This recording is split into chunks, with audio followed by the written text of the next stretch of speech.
O ar de Bangkok pesava sobre Anong, denso com odores de comida de rua, gases de escape e o perfume adocicado de jasmim vindo de alguma grinalda esquecida. Era um contraste gritante com o ar puro e o cheiro à terra molhada da sua aldeia em Zaan. A Academia Internacional de Bangkok, ou AIB, erguia-se como uma fortaleza de vidro e aço, um mundo à parte. Anong apertou a alça da sua mochila desbotada, o peso da bolsa de estudos e das esperanças da sua família esmagando os seus ombros magros. Teria ela força suficiente para pertencer a um lugar como este, onde até o silêncio parecia custar caro? O primeiro dia foi um borrão de corredores polidos que refletiam rostos pálidos e curiosos, uniformes impecáveis de marcas que Anong só vira em revistas, e um murmúrio constante de tailandês, misturado com um inglês fluente que a fazia sentir-se ainda mais inadequada. O seu tailandês padrão, aprendido com esforço, soava rústico aqui. A sua pele de um tom de mel profundo, um legado do sol inclemente dos arrozais, destacava-se como uma pincelada escura num quadro de tons pastel. Foi no refeitório, um espaço amplo e luminoso com vista para jardins meticulosamente cuidados, que ela a viu pela primeira vez. Mali Vorapong. O nome flutuava nos lábios dos outros alunos com uma mistura de admiração e temor. Mali era a personificação da elite Haiso. Pele clara como porcelana, cabelos negros e lisos que brilhavam sob as luzes e um ar de tédio estudado. Estava rodeada por um séquito de duas raparigas, Nok e Ploy, que imitavam os seus gestos e riam das suas observações. Quando Anong passou pela mesa delas, procurando um lugar vazio, ouviu o comentário de Mali, claro como o tilintar de gelo num copo. Olhem só a nova aquisição exótica da escola. Será que veio diretamente da plantação? O riso que se seguiu foi como pequenas agulhas na pele de Anong. Ela baixou a cabeça, o rosto a arder, e apressou-se para a mesa mais distante, perto de uma janela que dava para um muro coberto de era. Lembrou-se das palavras da avó, ditas com a sabedoria dos anos gravada nas rugas ao redor dos olhos. A água mole fura a pedra dura, minha neta. Seja humilde, seja persistente. Anong engoliu em seco a humilhação. Iria focar-se nos estudos, iria evitar problemas, iria sobreviver. Os dias transformaram-se em semanas, e o padrão do tormento de Anong estabeleceu-se. Malay nunca a confrontava diretamente de forma agressiva. O seu bullying era uma arte subtil, feita de olhares de desdém, comentários sussurrados e exclusão social. No refeitório, se Anong trazia de casa o seu kauniao, arroz glutinoso, com sontum, salada de papaya, a comida simples e saborosa da sua mãe, Malay e as suas amigas faziam caretas e comentavam em voz alta sobre o cheiro estranho ou a aparência rural da sua comida, enquanto elas próprias petiscavam sushi importado à pastelaria francesa. No refeitório, se Anong trazia de casa o seu kauniao, arroz glutinoso com sontum, salada de papaya, a comida simples e saborosa da sua mãe, Malay, e as suas amigas faziam caretas e comentavam em voz alta sobre o cheiro estranho ou a aparência rural da sua comida, enquanto elas próprias petiscavam sushi importado ou... Será que ela sabe o que é um croissant? Ploy perguntou uma vez, rindo para Nok. Anong era sistematicamente excluída de grupos de estudo. Quando tentava juntar-se a uma conversa, o silêncio pairava, ou as raparigas simplesmente viravam-lhe as costas. Boatos começaram a circular, como ervas daninhas num jardim bem cuidado. Diziam que Anong era lenta, que a sua bolsa de estudos era um ato de caridade mal direcionado, que ela cheirava a campo mesmo depois do banho.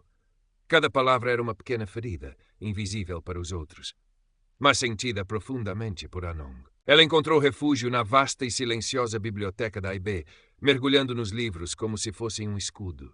E, mais importante, descobriu um canto esquecido no jardim da escola, atrás de um velho e frondoso Bodhi Tree, perto de um pequeno santuário de espíritos quase engolido pela vegetação. Ali, nas madrugadas frias, antes que a escola acordasse ou ao anoitecer, quando o campo se esvaziava, Anong praticava os movimentos de Muay Boran que o seu avô lhe ensinara.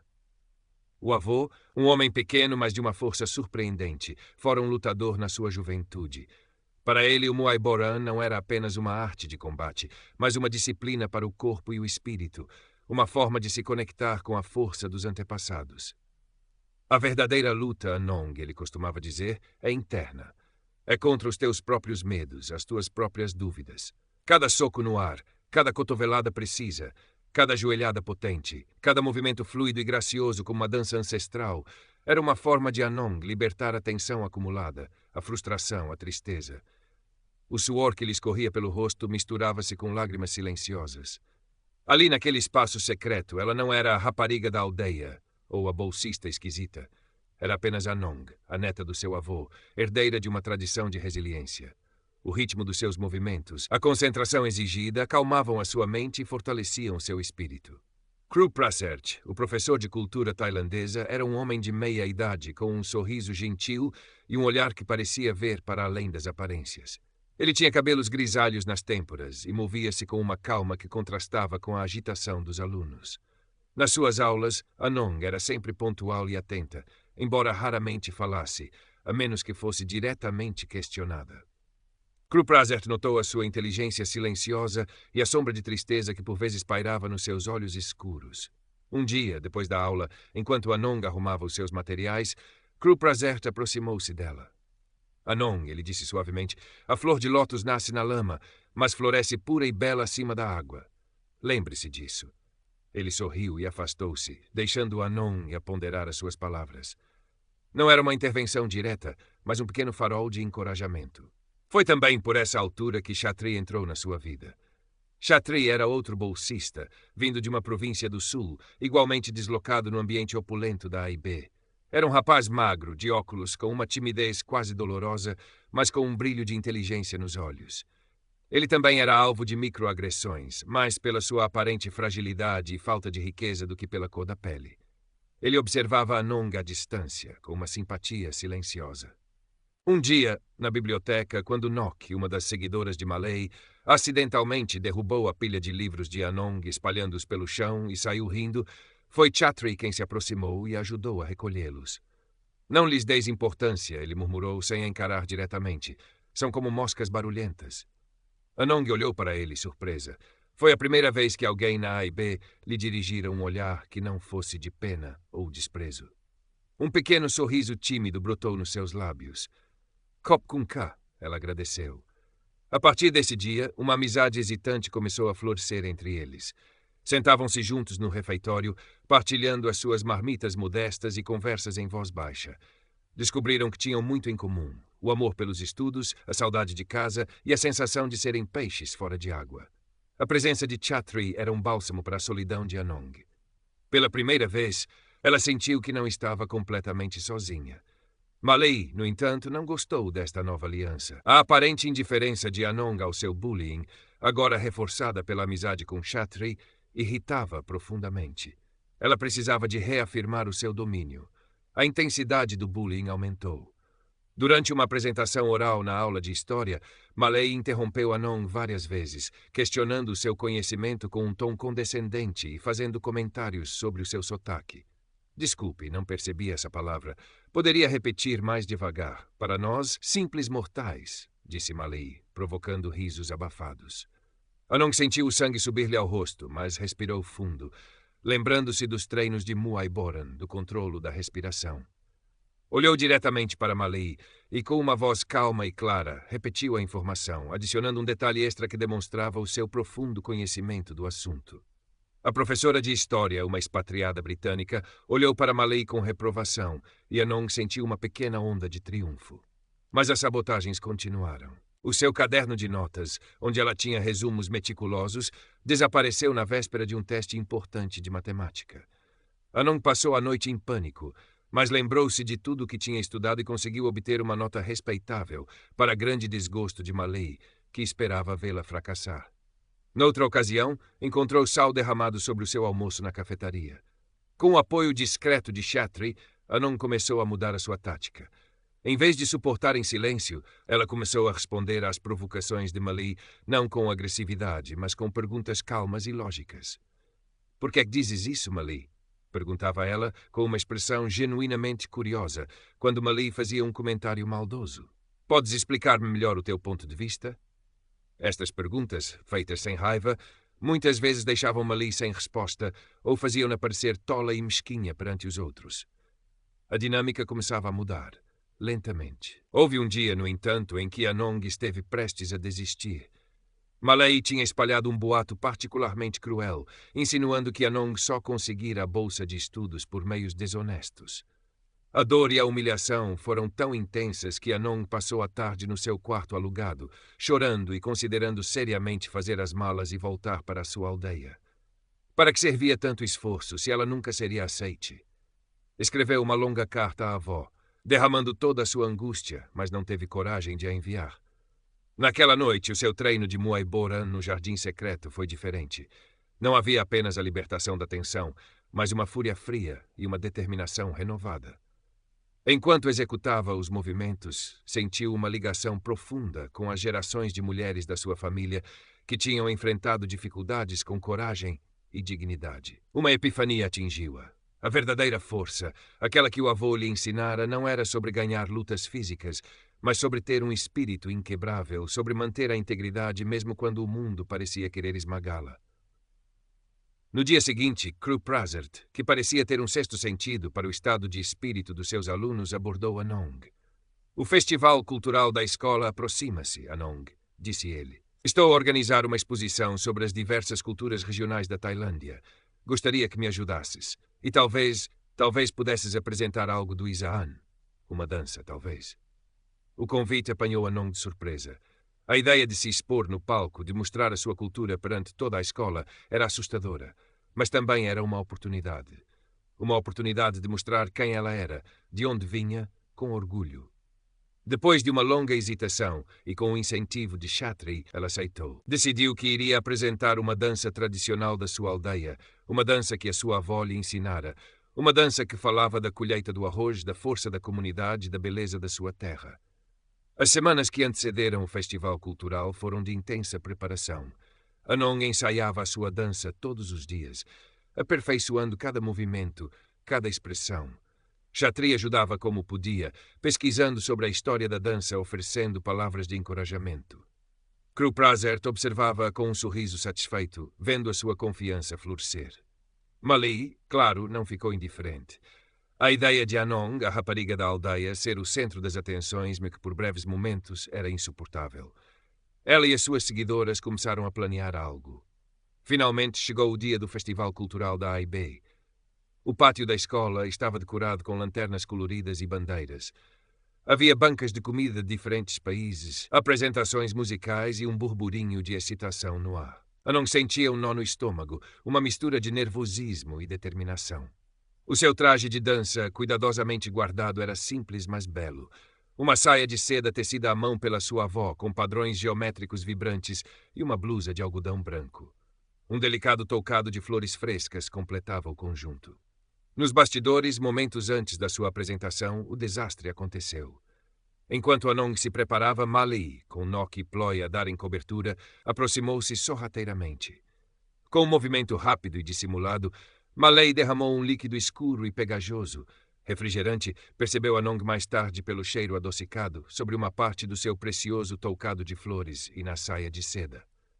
Ao mesmo tempo, Ploy sussurrou a outros alunos que Anong ia apresentar uma dança falsa, inventada por ela, e que estava a tentar enganar o público. Anong descobriu a sabotagem momentos depois. O toucado estava arruinado, as flores murchas e manchadas. A saia tinha uma nódoa escura e pegajosa. O boato já se espalhava como fogo. A devastação abateu-se sobre ela. Lágrimas de raiva e desespero brotaram nos seus olhos. Era demais. Ela não conseguiria. Estava prestes a desistir, a fugir, quando sentiu uma mão no seu ombro. Era Chatri. Anong, ele disse, a voz firme apesar da sua timidez habitual. Não deixes que ela vença. Tu és mais forte do que isto. Kru Prazert também se aproximou, o seu olhar calmo e penetrante. A verdadeira arte, Anong, ele disse suavemente, vem do coração, não do traje. Mostra-lhes o teu coração. Mostra-lhes a força do Izan. As palavras deles ecoaram na mente de Anong, misturando-se com as memórias dos ensinamentos do seu avô. Respirou fundo, 1, 2, 3 vezes, como fazia antes de cada treino de Muay Boran. A raiva transformou-se numa determinação fria. Ela não ia fugir. Não ia dar a Malay essa satisfação. Com uma dignidade surpreendente, Anong subiu ao palco. O burburinho da plateia, onde se sentavam alunos, professores e pais, cessou. Com uma voz calma, mas firme, que tremia apenas ligeiramente no início, ela dirigiu-se ao público. Sawadee-ka, começou ela, fazendo o tradicional Wai. Hoje eu gostaria de partilhar convosco uma dança da minha terra natal, o Izan. É uma dança que celebra a vida, a colheita e a resiliência do nosso povo.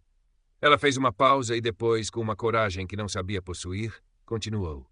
O meu traje sofreu um pequeno contratempo. Ela indicou discretamente a mancha na saia e o toucado danificado que segurava na mão.